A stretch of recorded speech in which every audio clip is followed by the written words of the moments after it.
जय नमस्कार। हम लोग मेरे भाई आज सीखेंगे मेरे भाई इतिहास के बारे में, और इतिहास में हम लोग प्राग ऐतिहासिक काल को सीख लिए थे। आज समझेंगे आदि ऐतिहासिक काल क्या होता है, कैसे होता है मेरे भाई, इसमें क्या किस किस चीज़ का विकास हुआ और कैसे कैसे मेरे भाई आदि ऐतिहासिक काल एक जो है ना कि एक अलग ही लेवल पे पहुंचा। और प्राग ऐतिहासिक काल के बारे में हम लोग पहले बात बता चुके थे। आज हम लोग बात करेंगे एक एक्यूरेट एग्जाम के पॉइंट ऑफ व्यू से आदि ऐतिहासिक काल पे कहाँ से मेरे भाई क्वेश्चन बनते जाते हैं आदि ऐतिहासिक काल में, उस चीज़ को हम लोग सीख लेते हैं। चलिए हम लोग स्टार्ट करते हैं। आदि ऐतिहासिक काल जो है, तो बात करें ऐतिहासिक काल, इस समय के लोग जो थे, देखिए बात करें प्रागैतिहासिक काल, थोड़ा सा बेसिक बात, उस समय के लोग ना ही लिखना जानते थे ना ही पढ़ना चाहते थे। उनके जीवन का मुख्य उद्देश्य था किसी तरह मेरे भाई जानवरों के मोती अपने पेट को भरना है और इधर उधर शिकार वकार करते रहते थे। लेकिन जब बात आती है आदि ऐतिहासिक काल की, इस समय के लोग में थोड़े थोड़े क्या होते हैं, ज्ञान की मतलब कि कहीं ना कहीं क्या होते हैं मेरे भाई, इसमें ज्ञान की आवश्यकता होती है। धीरे धीरे मेरे भाई मानव का बुद्धि विकास करता है, और इस समय के लोग क्या होते हैं, धीरे धीरे कहीं ना क्या होते हैं, लिखना तो प्रारंभ कर देते हैं, लेकिन क्या लिखा उसको पढ़ा ही नहीं जाता है। आदि ऐतिहासिक काल के लोगों ने क्या लिखा उसको पढ़ा ही नहीं गया। यही कारण है कि मेरे भाई आज में एक लिखित साक्ष्य नहीं है। जो भी साक्ष्य मिला है वो इतिहास में, वो कहीं ना कहीं क्या मिला, उसको उत्खनन से मिला है। जो भी कहीं ना कहीं जिसे पता चला, कहीं कुछ मिल गया कहीं कुछ मिल गया, उसको जबकि खुदाई करके जो भी सामान प्राप्त हुए हैं, सामग्री प्राप्त हुए हैं, उसी के हिसाब से आदि ऐतिहासिक काल में रखा गया। तो हम लोग सीख लेते हैं कि आदि ऐतिहासिक काल में सबसे पहले हम लोग सिंधु सभ्यता को रखते हैं। या तो सिंधु सभ्यता को देखिएगा मेरे हड़प्पा सभ्यता भी कहते हैं, और इसी को कांस्ययुगीन सभ्यता भी कहते हैं। क्यों कहते हैं समझिए। सिंधु सभ्यता में सबसे पहले जो खुदाई की गई थी हड़प्पा की खुदाई किया गया था, इसीलिए उसको हड़प्पा सभ्यता कहते हैं। और सिंधु सभ्यता के समय ही क्या हुआ था, कांसे का जो है ना खोज हुआ, और कांसे के लोगों ने जो है ना उपयोग करना प्रारंभ कर दिए, इसीलिए उसको कांस्ययुगीन सभ्यता भी कहा गया। तो इस चीज़ को ध्यान में रखना होगा, सीखना होगा, समझना होगा कि हड़प्पा सभ्यता का सबसे पहले खुदाई सिंधु सभ्यता में ही किया गया था। क्योंकि समझिए सिंधु सभ्यता जो है, इसका प्रमुख कारण रहा कि ये सिंधु नदी के तट पर था, इसीलिए इसका नाम पड़ा था सिंधु सभ्यता। बेशक सी बात है मेरे भाई, इसको समझना होगा, जानना होगा। सिंधु नदी के तट पर था, इसीलिए इसका नाम पड़ा सिंधु सभ्यता। और बात करें सिंधु सभ्यता का आकार कैसा था, वो त्रिभुज का आकार का था। याद रखिएगा, सिंधु सभ्यता का आकार कैसा था, त्रिभुज के आकार का था, त्रिभुजाकार था। और इसका जो देखिएगा आकार जो फैला हुआ था, लगभग कहीं ना कहीं 13 लाख वर्ग किलोमीटर में फैला हुआ था। सिंधु सभ्यता का आकार देखा जाए मेरे भाई, तो कहीं ना कहीं 13 लाख वर्ग किलोमीटर में फैला था। तो अभी तक हमने क्या समझा, आदि ऐतिहासिक काल में क्या पढ़ना है, सिंधु सभ्यता को पढ़ना है। सिंधु सभ्यता में भी क्यों पढ़ना मेरे भाई, सिंधु सभ्यता ही नाम क्यों पड़ा, क्योंकि एक सिंधु नदी के तट पर था, इसीलिए इसका नाम जो पड़ा सिंधु सभ्यता। सिंधु सभ्यता को हड़प्पा सभ्यता क्यों कहते हैं, क्योंकि इस समय जो है सबसे पहले जो सभ्यता खोजी गई थी हड़प्पा को ही खोजी गई थी। और सिंधु सभ्यता को कांस्ययुगीन सभ्यता क्यों कहते हैं, क्योंकि इस समय सबसे पहले जो मेरे भाई हुआ वो कांसे का खोज किया गया था सिंधु सभ्यता में, इसलिए इसको कांस्ययुगीन सभ्यता भी कहते हैं।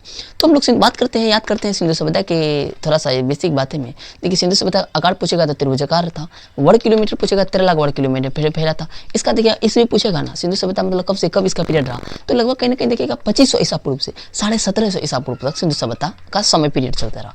उसमें विभिन्न प्रकार के खुदाई किया गया, विभिन्न प्रकार के स्थल मिले, और विभिन्न प्रकार के मेरे भाई सामग्री मिलते गए, और हम लोग धीरे इसको जानते गए, समझते गए, हम लोग पढ़ लेते हैं, उसको सीख लेते हैं। देखिए बात करें इसका आकार त्रिभुजाकार था, 13 लाख वर्ग किलोमीटर में फैला था। देखिए सिंधु सभ्यता में लगभग 350 स्थल मिले थे। 350 स्थल में देखिएगा कहीं ना कहीं 200 से ज़्यादा ही स्थल गुजरात में देखने के लिए मिला। कहीं ना कहीं क्या हुआ, सबसे ज़्यादा स्थल जो देखा गया सिंधु सभ्यता में, 200 से ज़्यादा स्थल गुजरात में ही देखने के लिए मिला था। 200 से ज़्यादा गुजरात में देखने के लिए मिला था। और सिंधु सभ्यता जो थी एक नगरीय सभ्यता बन गई थी, वो शहरी सभ्यता बन गई थी, वो ना कि ग्रामीण सभ्यता थी। तो बात करें मेरे भाई, वहाँ के लोग ग्रामीण जीवन नहीं जीते थे, वो कहाँ आ गए थे, वो कहीं ना कहीं शहर में आ गए थे, और वो लोग शहरी जीवन जीते थे। तो शहरी जीवन जीने का यही कारण था कि ताम्रपाषाण काल के समय जो मेरे भाई औद्योगिकरण प्रारंभ हुआ, तांबे का खोज हुआ था, तो उस समय लोग क्या हुए, तांबे का खोज हुआ, धीरे धीरे मेरे भाई बिजनेस करने लगे, धीरे धीरे अपने काम को बढ़ाने लगे, और जो है ना कि कहीं ना कहीं क्या हो, शहर में प्रवेश करने लगे। तो कहीं ना कहीं क्या होता है, आदि ऐतिहासिक काल सिंधु सभ्यता के लोग जो होते हैं वो क्या होते हैं, शहरी सभ्यता में चले जाते हैं, एक शहर में प्रवेश करने लगते हैं। बात करें मेरे ये विश्व की पहली शहरी सभ्यता बन जाते हैं कौन, सिंधु सभ्यता।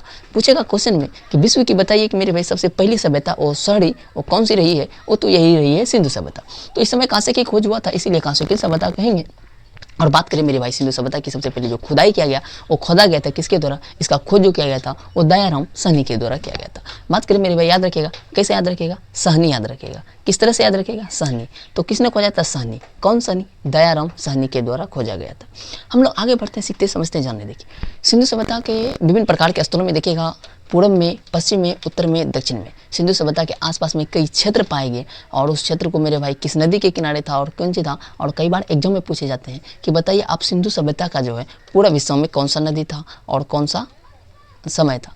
तो वहीं पर देखा जाए सिंधु सभ्यता जो है उसके पूर्व में आलमगीरपुर था। पूर्व में क्या था, आलमगीरपुर था, जो कि हिंडन नदी के किनारे था। क्या था, इसके पूर्व में देखेगा आलमगीरपुर जो कि हिंडन नदी के किनारे था। सिंधु सभ्यता के पश्चिम में देखेंगे मेरे भाई सुतका गेंडोर जो कि दास नदी के किनारे था।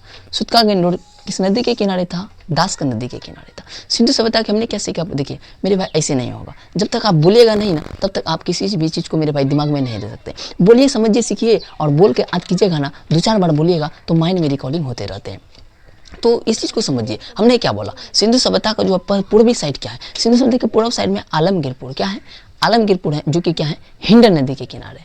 पूर्व में क्या है? आलमगीरपुर है जो कि हिंडन नदी के किनारे है। बात करें मेरे भाई पश्चिम में सुतका गेंडोर है। पश्चिम में क्या है? सुतका गेंडोर है जो कि दास नदी के किनारे हैं। और बात करें मेरे भाई उत्तर में, हमने क्या सीखा? पूर्व, पश्चिम, उत्तर। उत्तर में क्या है? मांडा है। उत्तर में क्या है? मांडा है जो कि चिनाब नदी के किनारे। उत्तर में क्या है मेरे भाई?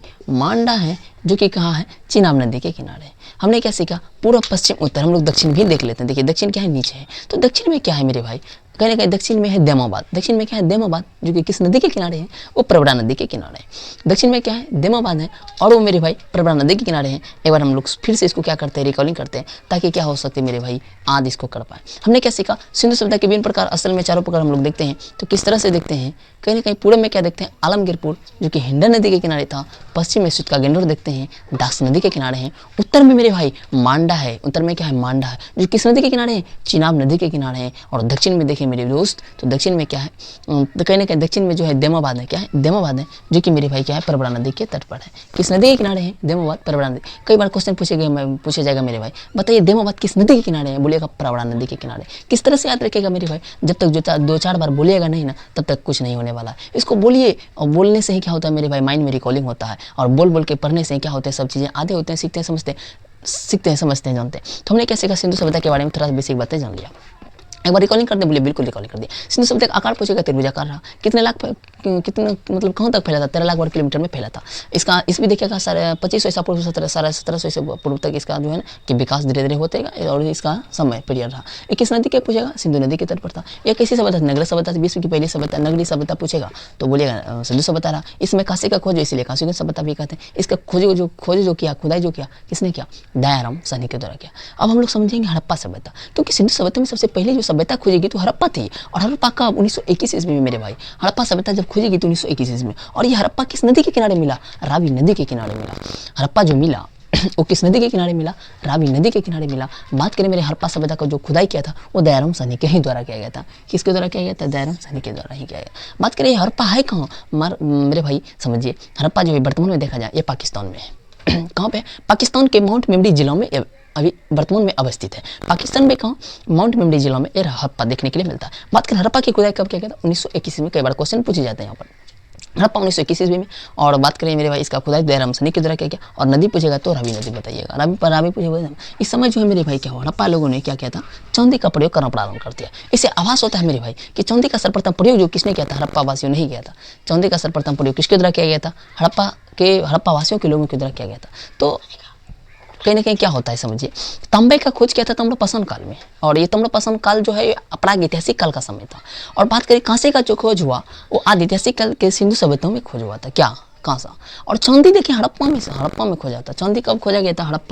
हड़प्पा वासियों के द्वारा खोजा गया था चांदी। इसीलिए सबसे पहला जो प्रयोग किया था चांदी का हड़प्पा वासियों ने ही किया था 1921 ईस्वी में।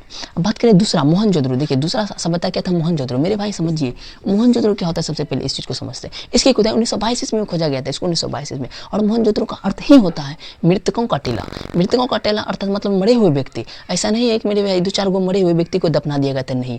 ये क्या करते हैं?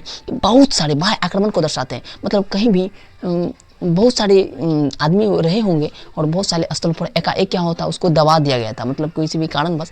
तो कहीं ना कहीं एक ढेर सारा कंकाल मिला गया था इस जगह, इसीलिए इसका नाम पड़ा था मृतकों का टीला। तो मोहनजोदड़ो का नाम इसीलिए मृतकों का टीला पड़ा क्योंकि बहुत सारे मेरे भाई व्यक्तियों का यहाँ पर लाश देखने के लिए मिला था। 1922 में इसकी खुदाई होती है। मोहनजोदड़ो किस नदी के किनारे है मेरे भाई? सिंधु नदी के किनारे है। मोहनजोदड़ो की खुदाई कौन करता है समझिए। मोहनजोदड़ो की खोज किसके द्वारा किया गया था? राखाल दास बनर्जी के द्वारा। मोहनजोदड़ो की खुदाई किसके द्वारा? राखाल दास बनर्जी के द्वारा किया गया था मोहनजोदड़ो के। इसका अर्थ क्या हम बोले? मृतकों का टीला बोले। देखिए सबसे याद रखेगा जो है मोहनजोदड़ो से सबसे बड़ा जो वस्तु मिली है अन्नागार मिला है, मतलब कि अनाज रखने का सबसे बड़ा जगह मिला है। अनाज रखने का क्या मिला था, सबसे बड़ा जगह मिला था। तो बात करें हड़प्पा में भी मेरे भाई कुछ ना कुछ मिला था। क्या मिला था उस समय जो है, जिसने भी आप सुनते हैं पंडित वगैरह, पुरोहित आवास की उस समय चर्चा हुई थी, और वो पुरोहित आवास देखिए उसके बहुत सारी सामग्री मिली थी। पुरोहित आवास को घर में कुआं चाहिए नहाने के लिए, और देखिए विशाल वो जग कराएंगे तो विशाल मतलब कहीं ना कहीं क्या चाहिए उसको, स्नानागार चाहिए, और चलने के लिए उसको चौड़ी सड़क चाहिए, और विभिन्न प्रकार के वस्तु मिले थे उसको, और काशी की नर्तकियाँ मिली थी मेरे भाई। तो हड़प्पा सभ्यता में बहुत सारी चीज़ मिले थे, ऐसा नहीं है नहीं मिले। देखिए हम लोग कह सकते हैं कि एग्जाम के पॉइंट व्यू से चलते, वहाँ से RS-37 कब्रिस्तान भी मिले थे। तो हम लोग उस चीज़ को नहीं देखते हैं, मेन पॉइंट को देख लेते हैं, ताकि जो भी एग्जाम में क्वेश्चन बनते हैं मेरे भाई उस चीज़ को ताकि याद रह पाए। तो हमने क्या सीखा, हम लोग मोहनजोदड़ो सकते हैं। मोहनजोदड़ो से क्या मिले थे, सबसे बड़ा अन्ना, मतलब अनाज रखने का सबसे बड़ा जगह मोहनजोदड़ो में ही मिला था।